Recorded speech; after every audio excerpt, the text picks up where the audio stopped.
Thank you, Central. Okay, good morning. All right, make sure you have learned to catch up on last night's learning. Okay, see, Josh, I changed the word okay instead of saying all right. That way you don't chep on me about saying all right. I say okay, it slides right past you. Okay? Okay. Hanu ganvez de salki lepumbedisa fatchu chavite tuva. This is the eighth case, I believe. When in this page, we're naming 12 situations where non-Jews are involved with Jewish barrels, and we're asking whether or not those Jewish wines, barrels that contain kosher wine owned by a Jew, and whether or not these situations, the wine is now considered nesech wine or wine, whatever the situation be, that we cannot touch, to make kiddush, to drink from, to bring to Beis Hamikdash, whatever it is. It's prohibited wine. So there were these thieves that entered Pumbedisa. Now, Pumbedisa, remember, was a yeshiva. Let me look on my map because we bring it all the time. Okay, and just a little history there for a moment. Let's see, who were the great rabbis there? Okay, Rabbi Yehuda. Rabbi Yehuda was the rabbi that started Pumbedisa, the yeshiva, and then Rabbah, with a hey, he continued the yeshiva in Pumbedisa, right? And then from Rabbah, it went to Abaye. So again, Rabbi Yehuda, Rabbah, Abaye. So this is a very famous yeshiva. So obviously, this area was lower Talmidei Chachamim and a lot of religious people that they were able. It's like North Miami Beach or Yerushalayim, Mir Yeshiva, where people came from all over just to learn there and live there.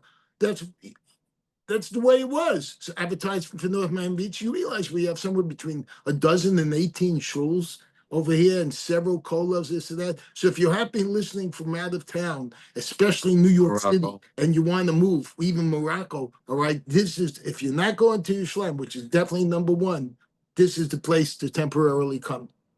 Okay. So there are a bunch of thieves. Now, bunch is for flowers, and it's for, I don't know. There were thieves, and they entered Pumbedisa, and they opened many barrels. That's the situation. There was, what's the term in English for when you have a band of thieves, and they came into Pumbedisa, they ransacked Pumbedisa looking for barrels of wine. And they opened up the barrels of wine. I guess they took off the lids completely. Today they call them politics. Excuse me, today they call it politics. Right. Okay. And these were cities that were Sancho, what were they called? The sanctuary cities. Thank you, Sancho. All right. And they opened many barrels. Amar Rabbah. So now Rabbah said, now this is not Rabbah that we said, ran the yeshiva in Pedisa. This is Rava, who was a student of Pumbedisa. Okay, so of a student of Rabbah. Remember, there's Rabbah, and then there's Rava and Abaye. And again, Rabbah came from Rabbi Yehuda, just so you kind of can follow the lineage of these Amoraim. Amar Rava, so what did Rava with an aleph say? Chamra Shari, the wine is permitted. So first of all, you're going to say, whoa, wait a minute. Why should this wine be permitted? In fact, in most of the cases, if not all the 7 cases we read so far, where you would have thought at first glance that the wine should have been prohibited, and that's what we learned last night. And if you weren't with us last night, because we had a few people, wonderful. Jeff was here, and Yitz was here, and Josh was online. And of course, Hilla was here, so it was very nice. We had our chaver there, and we were all still on the wagon. We didn't fall off the wagon, right? Whatever the terminology is. So Rava would always say, the wine is permitted. Chamra Shari. My timer.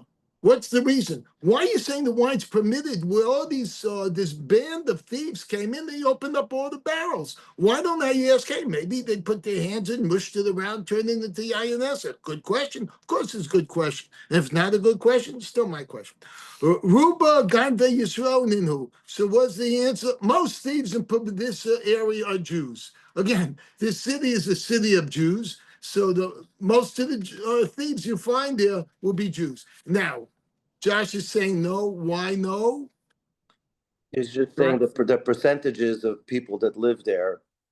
It's a big city. It's full of Jews. So the odds are that it could have been somebody else. That's Not what that I'm. a Jew is a ganef. That's just that No, the no, odds chas are. v'shalom. So I'm glad you understood. That's what I was saying. When the majority of people that live there, and you have a lot of ganavim, percentages are, all right, chances are they're going to be Jewish crooks. Rava. So Rava said, Chamashari. So Rava said the wine is permitted. My time, what's written good, because most thieves in that area are Jews, only from percentages, just for clarification. A ninth incident. So now the ninth case. There's 12 cases altogether. So there was an incident in Nahardai. Now, where's Nahardai? Nahardai is the yeshiva that was run in Eretz Yisrael by Rav Yochanan. No, that was Tveria. Nahardai was run by Rav Nachaman. Excuse me. So when Rav Yehuda was running the yeshiva in Bavel, in Pumbedisa, Rav Nachman, his contemporary, was Yalta. Oh, he was married to Yalta. If you remember that, Yalta was Rabbi Baba, who his daughter. Anyway, there was an incident over there. And by the way, if I look at my ancient map here in my little book here, and I'm looking in Iraq, it shows there's these two rivers that go through it, and one is called, and Pumbedisa is on the Euphrates, and where's Nahardai? And Nahardai is somewhere else on that. I'm not going to look to find some very small. Anyway, we mentioned this several days ago, that God promised the Jews all the land from the river to the seas. But Pharaoh, it says it in the Bible, that's our land. Everybody else take a walk. They don't even know. They can't even walk the talk because they don't understand the talk. They get lost. So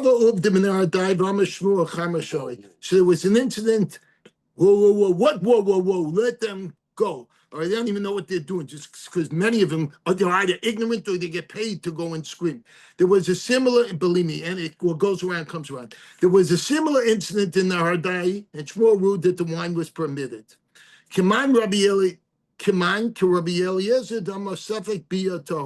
This is in accordance with who? Who said this?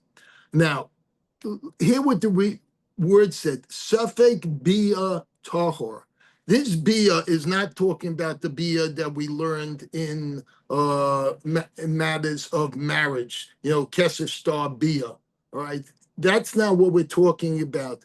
Bia here is talking about that they came in, that in other words, there's a question whether or not they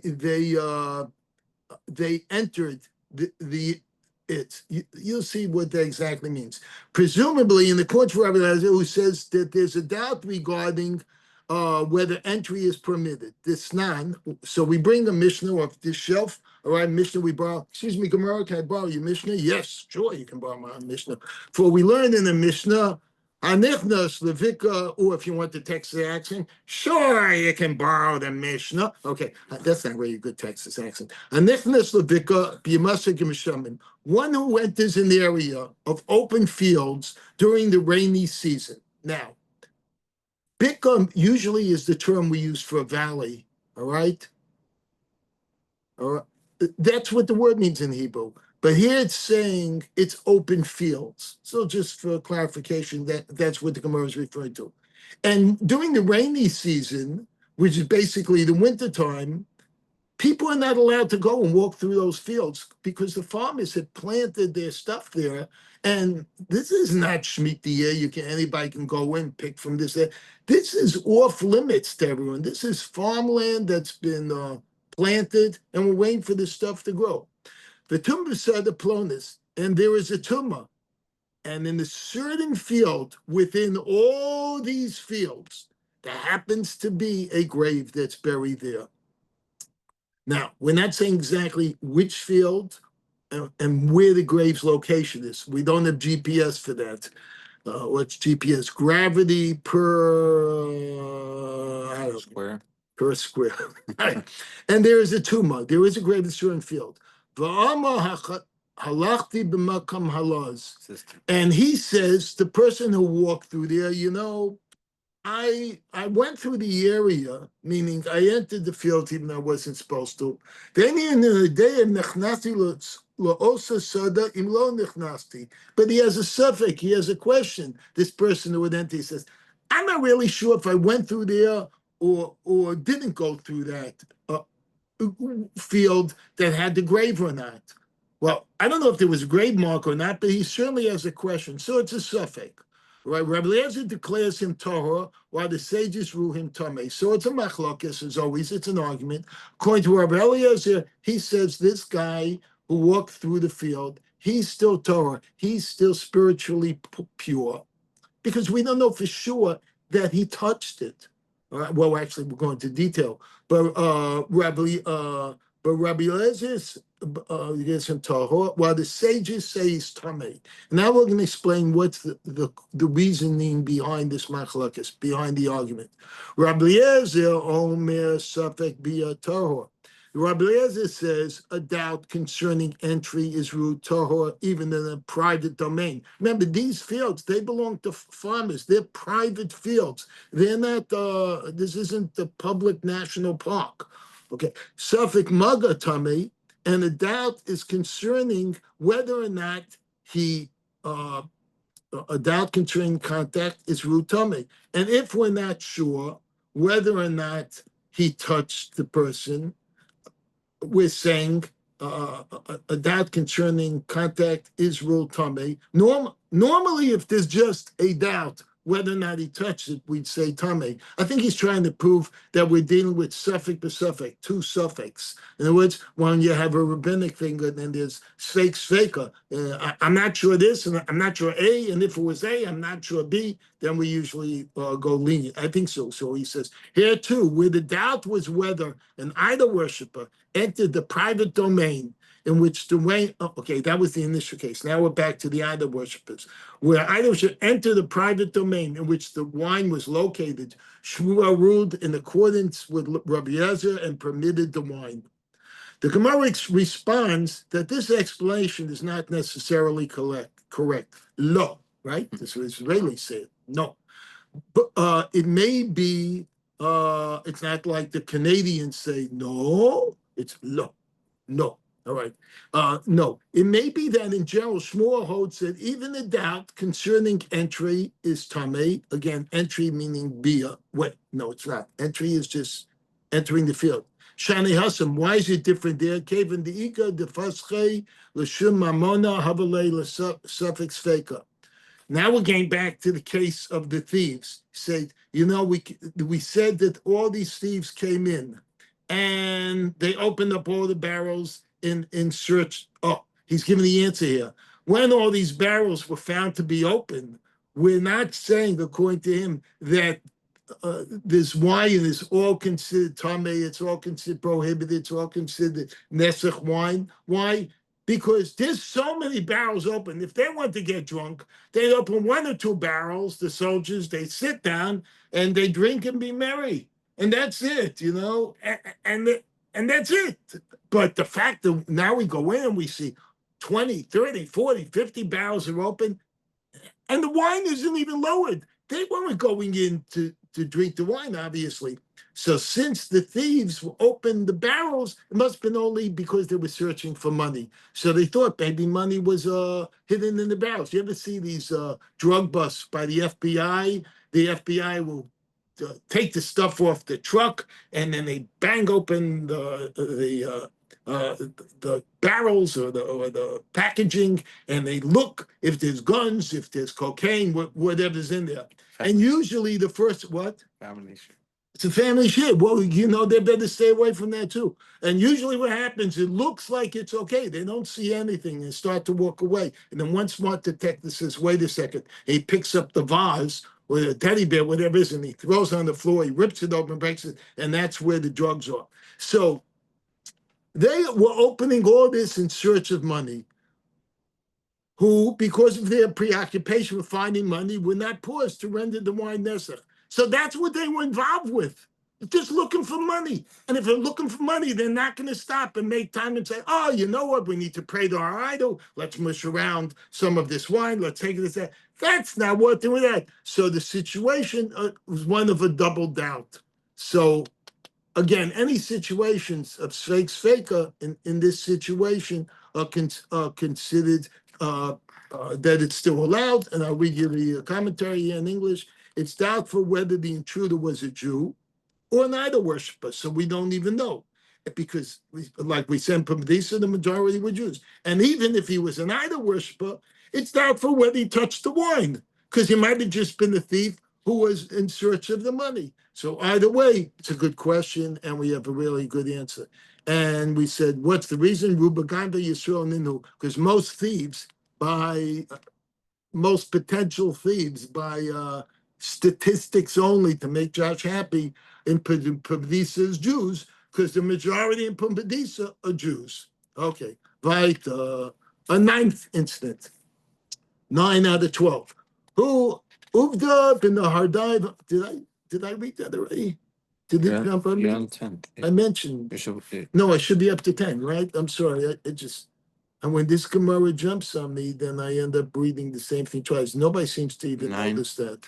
9. I read 9. Yeah, 9 finished on double down. Yeah, okay, right, I know. Sorry, Shani Hassan. B1. Okay, here we are. Ayin, Ahmed Base. We're on 770, the second side. Top of the line. A 10th incident. Tahi Ravisa, the Ishtechach, the Habas Bay Dane. There was an idolatrous infant girl.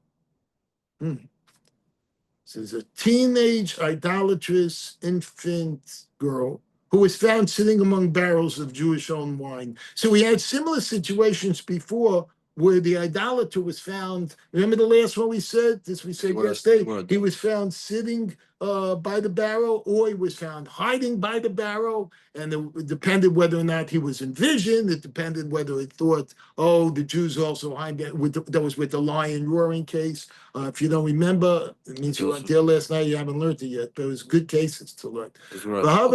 What? Those were adult cases. This one adult cases. Vahava Nikita Ufaya Bida. And she was holding foam on the wine in her hand. So when you pour the wine, we had mentioned this when we were talking about how they make wine. When you pour beer, when someone pours beer fast into a glass and they don't tilt the glass, there's foam that rises on top. Well, the same thing, apparently, you pour wine fast enough into the barrel, there's foam on top. And if it tends to overflow because the meniscus of the wine is this way and it's not that way, it's concave and convex and not concave. So some of the foam will fall to the side of the barrel. So just because this girl, the idolatrous girl, has foam on her hand, doesn't mean she put her hand in the barrel and stirred the pot. It might be that she just wanted to see what there was and she put her hand on the side of the barrel and she got some foam on her hand. And she was holding foam with her of wine in her hand. So what does Rabbi say? Rabbi says, like he always says, the wine is permitted. For we may assume she took the foam from outside of the barrel, we just said, and not that she put her hand into the barrel and made it yayin nesach. Too, and even though right now there's no more foam on the outside of the barrels, remember the foam settles.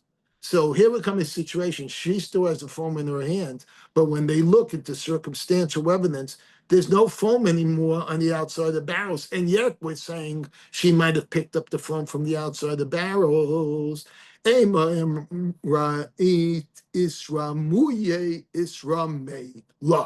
We may assume that she happened to find some foam there because that's the most logical story. Remember, she's an infant. She's coming up. They're large barrels. She's just touching. Ooh, what's this? She touched the side of the barrel. Okay. That was the 10th incident. So again, Rabba with an olive said it's allowed. Mutar. Like circumstantial. The circumstantial evidence is not good enough here. An 11th incident. The 11th incident. Ahu Pumasa the Sukkot L'Nehardai. There's a certain general who entered Nehardai together with his army. Once again, now we're in Nehardai. We're not by Pumbedisa. Oh, actually, Nehardai is also on the Euphrates River. It's just a little bit south of Pumbedisa. All right, so think of it as Pumbedisa is up by Fort Lauderdale, and Hollywood, that's where Nehardai is. It's just south a little bit of Pumbedisa. So this general comes in with his soldiers. Okay, you want? Let's hold on a second. Halsachain. So I know you've all seen this picture, but it comes here to mind. Let me just put in. There we go. Okay, one moment here. Okay. And there. Okay, hold on. So here is what it looks like when a general comes in with all his soldiers, okay? And for those of you who don't know what that picture is, that's a picture of my stepfather, she rest in peace, who was a major general in the Polish army fighting the Nazis, and that was his battalion, and he was marched in the Polish army. He ended up becoming the Russian army, another story, but he ended up marching in, and his troops were the first to liberate Warsaw. So that's the image that came in my mind, and that's what I want to show. So imagine, here comes in this general, boy, they come in, you know their presence, and he comes in with all his soldiers behind him, a whole army.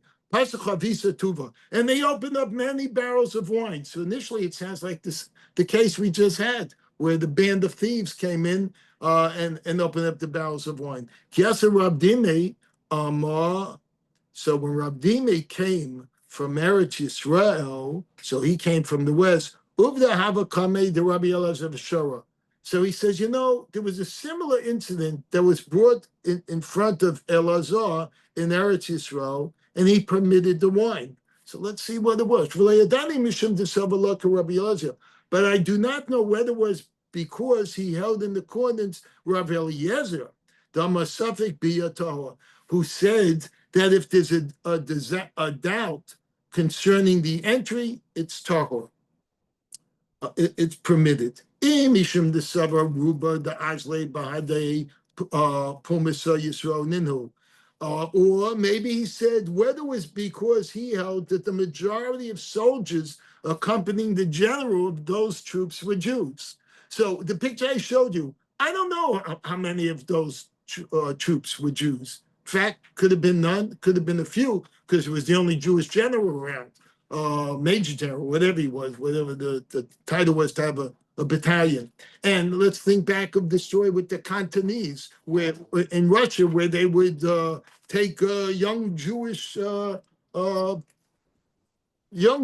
and put them into the army. So you can have a whole troop of soldiers, and lo and behold, you don't even realize it, but they're all Jews, or a good majority. And if that's the case, they can make the wine Nesach wine. The Gemara questions Rav Dimi's first suggestion as to the rationale for Rav Elazar's ruling. So if it's a double doubt, an example of the doubt concerning entry, surely it's an example of a doubt concerning contact. That's the question. The Gemara answers, because they opened to soldiers so many barrels, similar to the other case, that could have been used for drinking. We may presume it was with the intention of finding money that they opened them. All right. So again, we're given the same type of answer. When you're opening that many barrels, it's probably not for drinking, it's probably looking for money. The soldiers are ransacking the place looking for money. With a suffix being dummy, hence the case is comparable to one of a doubt of concerning entry. Let's go to the 12th incident. Again, you don't have to memorize these incidents. You don't have to totally understand the noise incidents. You can review them, and then, but you certainly can go with the flow and get the idea that when there's a doubt and this and that, there is this opinion. Mostly it's Rava that says these situations are still permitted, the wine. Consult your local Orthodox rabbi. Daf Yomi is another halacha shir. Ahi mesovita de masrala iklida maftecha laveska chavim. So there's a certain woman. This woman happened to be a wine merchant. She owns liquors or us, and she had to go somewhere for whatever reason. And she took the keys to her store and she gave it to an idolatress to hold on. She said, hold on to these keys while I'm gone. I have to go somewhere. She didn't say how long. She didn't say be right back. There's no mention here. But she left and she gave her the keys. Now, she didn't give her the keys to open and close the store. She just said, hold on to the keys. She didn't want to lose her keys so that when she come back, she can open the store. So afterwards, the question arose as to whether the wine should be considered yayin nesach, all right? Sorry, Josh, I said it right. So the question will arise whether or not the wine should be prohibited as nesach wine because we have a suffix, we have a doubt. Sometimes these glasses help me look, sometimes the glasses don't help me look. So that's why I'm going to look back, see that. What'd you say? Yeah, I know you. Swallow what's in your mouth. Ratings go down. The ratings go down with the glasses. Good. Say you look like Walter Cronkite. Well, Walter Cronkite's not alive anymore, I don't think. That's not good rating. I'm a Rabbi Yitzchak, I'm a Rabbi Elazar. Terrible. So Rabbi Yitzchak said name Rabbi Elazar. Uvda hava bei. Now I can't see it. Bei midrash Amru. A similar incident occurred, came up for discussion in the study hall, and what they ruled? They ruled lo masrala el shmiras maftech belvad. They decided that this woman who owned the wine store, Wines of Us, she only gave her the keys to guard the keys, not to give her free entry in and out. Like the guy who was eating in the restaurant, we learned last night, eating with a non-Jew. He owned a kosher restaurant, and he said, here, I'm leaving this wine on the table, drink whatever you want, have as much as you want to drink. And then when he comes back, we ruled that the wine on the table, which was open, the flask open, certainly was not allowed because who knows what the idolater did with it. And we said any wine bottles that were in the cupboards, if they were open, they would also know it's all the open wine was prohibited, but anything that was closed was still permitted because he probably wouldn't have touched those. Two main witnesses around. The Jewish men here merely to entrust the key itself to the idolatress for safekeeping. She did not mean to imply that the idolatress could use the key to enter the premises, nor did the idolatress take the Jewess's action as applying such permission. Accordingly, the wine is permitted because the idolatress knew that she would be apprehended as a thief were she to be found inside the room with the wine. And this is similar to one of the cases we said yesterday with Dotel, and the guy was found inside. Was this the lobby? Was this an open place where he could be found, where he could have an excuse? Oh, I didn't know, I just came in there. Or was it a closed place, this, that? And it would be as if he'd breaking and entering. The ruling is corroborated. Okay. Amar Abaye, Afanan Nami Tanina. Oh boy, we're not even going to get through 70. You can do it. Yeah, I can do a little bit more. Amar Abaye, Afanan Nami Tanina. So Abaye said, we also learned in the Mishnah. The Mishnah, okay, remember the Mishnah has a Gemara to it. Amos Maftechad Lam Haaretz. One who entrusts his keys to an Am Haaretz. And last night, what's his name? Moshe's Shalom Druin. Shalom. So Shalom Druin told us that an Am Haaretz is a Jew that he knows stuff, he learns, but he works so hard, he works more hours than he can learn. So he therefore doesn't know as much as a Chacham or a Chaver that's learning all the time, who's in Kola all the time, and really making very little money, probably, or getting just Kola money. That was the difference. And we mentioned that in that case there, that the Amarats we could still trust. This had to do with the horizon cases. But we couldn't trust him for his friends, because he might not do anything because he didn't want to lose his job, but he might let his friends who also Amaratzim show up, and they might, so to say, infect the wine.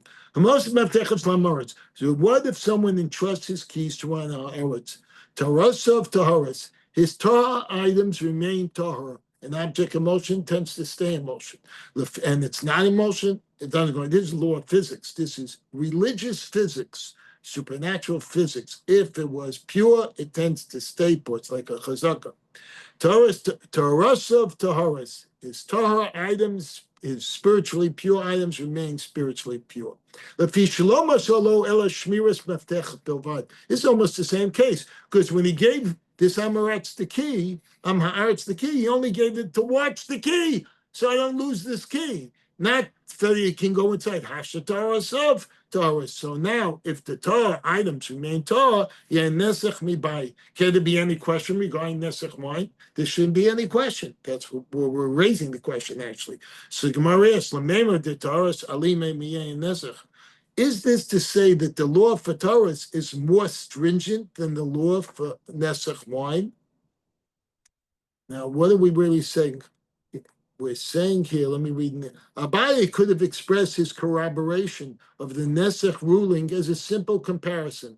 If we find entrusting to an Amaretz the key to a house in which Tahara's pure, spiritually pure stuff are kept, does not compromise the integrity of the Taharas, it follows entrusting it to an idol worshiper the key to a house in which the wine is kept, otherwise does not compromise the integrity of the wine. That's a good question. But by express himself in the form of a kal vachomer.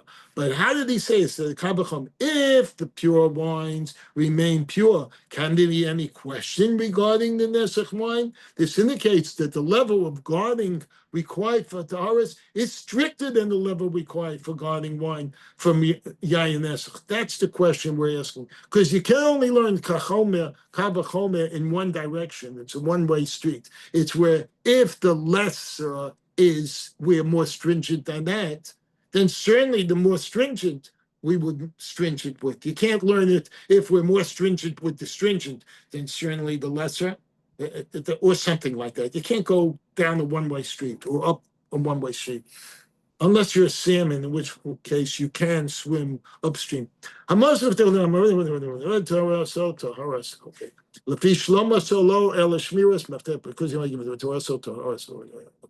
Okay, Gemara asked, is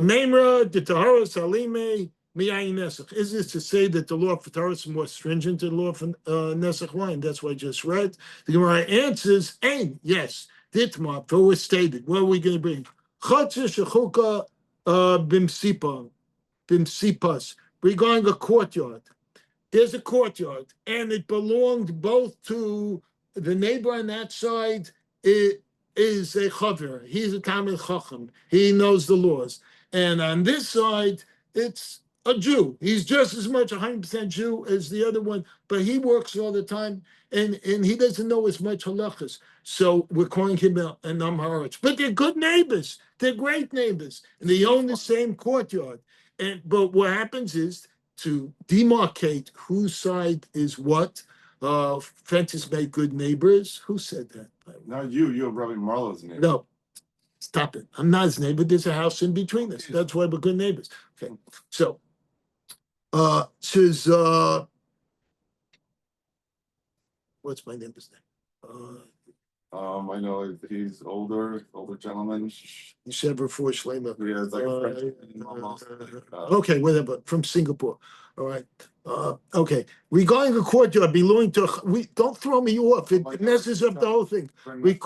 Yes. All right. Let's go further. Regarding a courtyard belonging to a chaver and Amaretz that's divided by a boundary marker. So there's no fence there, but they took, let's say, chalk, like on the football field, and they chalked off, everything to the south of the 50-yard line, that belongs to this team. Everything to the north of the 50-yard line, that belongs to the other team. A Chava and Hamaretz own adjacent portions of a courtyard, and a low boundary marker separates their halves. And the Chava leaves his Torah items, his spiritually pure items. He leaves them unsupervised in his half of the yard. So it's just short of the 50-yard line. Rav Taharoso Tmeis. So Rav says, get a load of this. Rav, who always said in all those cases that the stuff was still okay, he says, Taharoso Tmeis. Rav says his Torah items, his permitted items, are now considered tamei. They're considered not pure anymore. We are afraid that the Amaretz touched the Torah items when the Chava wasn't looking. Remember, the Amaretz, who doesn't I guess he doesn't go on mikvah, whatever it is, and he's tamei for that day, or whatever the case is, meaning that he's not pure, and if he touched something, then that item cannot be whatever done. They can't use that item to give to Beis Hamikdash or whatever's going on exactly. I get confused with these cases because there's no boundary there. He can walk along, saunter along, taking a stroll in his side, take a sweet time right on this side of the 50-yard line. And then what happens is he could stretch his hand over. He's like a kid or somebody with OCD, remember, who has to touch every box. So he's walking along, he's touching everything that's pure, and he's making everything impure. Says, we are afraid that the Amaretz touched Torah items when the Chava wasn't looking. But regarding an idol worshiper, we said if the two are neighbors, if the two neighbors are not a Chava and Amaretz, but rather a Jew and an idol worshiper, and the Jews leave his wine unsupervised in his portion, the idol worshiper does not render the wine nesech wine. So it appears here as this is a proof to what we just said that regarding purity, spiritually pure stuff, that we're more cautious and more makpid, we're stricter in our ruling that of what can become and what cannot become impure.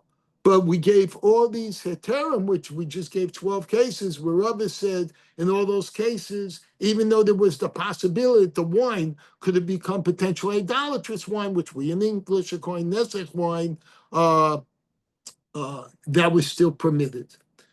Okay, we say that the idol worshiper would not have crossed the boundary marker. Why? Because he would have been afraid of being apprehended as a thief.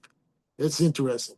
So, what you learn from this? You learn there are a lot of Jews that they're worried about their Jewishness, especially nowadays. I can't blame them. I understand with all the anti-Semitism that's going around. So they'd rather wear a hat. They don't want people to know they're Jewish, this or that. Or they're worried about a job. Maybe they won't get the job, this or that. Well, historically, when you hide your Jewishness, this is true through history, sooner or later they find out you're a Jew. And whatever the law or what they want to do against Jews can happen to you. And if the guy's an anti-Semite, I had this in the job where I was one of the best doctors. Listen, yeah, that's right. The guy was one of the walking around. Will you please be quiet and let me remember this story? The bottom line is, because of anti-Semitism, they fired me. And I was leaving this place anyway. I'd given notice that I'm leaving. The only thing is, with the notice, they owed me severance pay. Just telling you the story. And what happened was, this anti-Semite didn't want to pay me the severance pay. So I ended up suing them. So what happened was, they spent so much money on their lawyers. And they won in the end. They won because they spent a lot of money on the lawyers, this and that. And one of the guys that was in the jury actually was also an anti-Semite. It said to the women, who were there, I will keep you here days and days. You won't go home unless you give in. And why? What did he say? He said, because this, be quiet, because I'm trying to make a point, please. Because he said, because this Jew, they're not that honest. He's trying to pull something over the eyes of the court. And my lawyer, who was actually not Jewish when we found this out afterwards, because a jurist said he wanted to call it, say that this was a, is that what? No, not a mistrial. And I said, let it go. We won. You know why we won? Because they spent so much money to go against me. They lost the money. That's why I like it. The judge was good. No, the judge was nice. Yeah, they also wanted to try and get me stuck there on Shabbos. So all of a sudden, like a half an hour before, the judge walked down the aisle, coughing into a tissue, and whispered to me, "Don't worry, you out of here before sundown." So everyone knew. So why do I bring that up? I bring that up because you can't hide your Jewishness. Once a Jew, always a Jew. You can change your noses, but you can't change your Moses. And be proud of it, because Hashem is going to get you through everything. And don't think your power is going to get you through it by hiding it. I don't want to say what I want to say about anti-Semitism, but you know where they can go. Rabbi Yochanan Amma, will you be quiet, please? Rabbi Yochanan says, after Russell Torahs, even these Torah items are considered Torah. From the fact that Rav rules that Torah items, the Torah items tamei, while at the same time ruling the wine not to be nesech, we learned that the law for Torahs is much more stringent than the law for nesech wine. This is what we just said, in case you forgot what we said, because my lawyer screams so much, and he's, how many feet? It's 16 feet away on this table, and he screams louder than me. Right. We have less than 5 minutes to fish. Meisvei, so they challenge Rav's ruling, I want you halfway down this page, about the 2 courtyards. What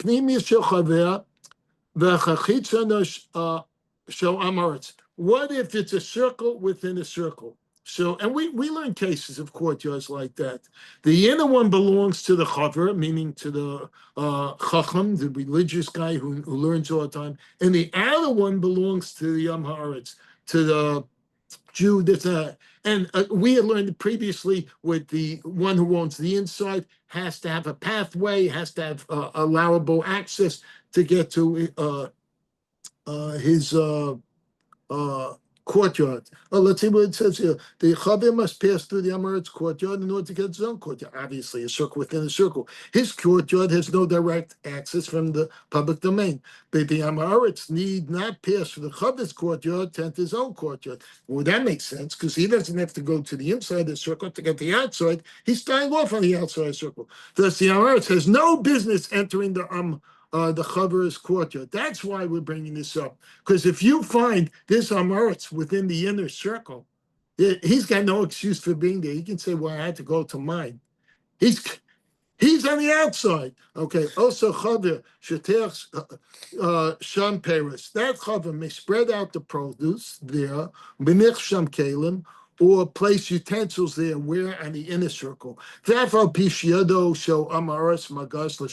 And even though the hand of the Am Haaretz, of the other Jew, who's not so learned laws, he can reach there, it's a kasha for Rav. Now we're raising the question to Rav. It's a difficulty, because he ruled in the case of divided courtyard, the Chavis Tahar items were tamei. That's what we just read. Okay, but over here now, maybe this Chavir, maybe this Am Haaretz will be much more careful, because he knows he has no right to touch or go inside the inner courtyard. Malach Rav Shani Asim. Rav could tell you there it's different.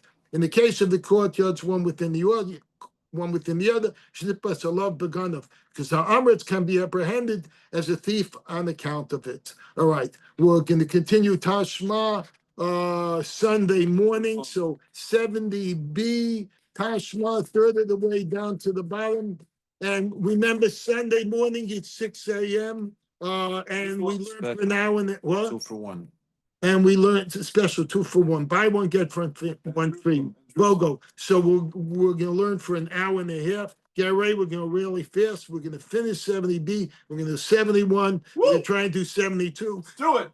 Not because I like going so fast, but we can't leave so much for the rabbi when he comes back. When's he coming back? Um, Please hurry up, 2 come weeks. back soon. Have a great Shabbos. 2 Good weeks. Shabbos, everybody. 2 Shabbos. Don't tell me 2 weeks. 2 weeks are up. How do you shut this off? 2 weeks. Well, you are fantastic. Good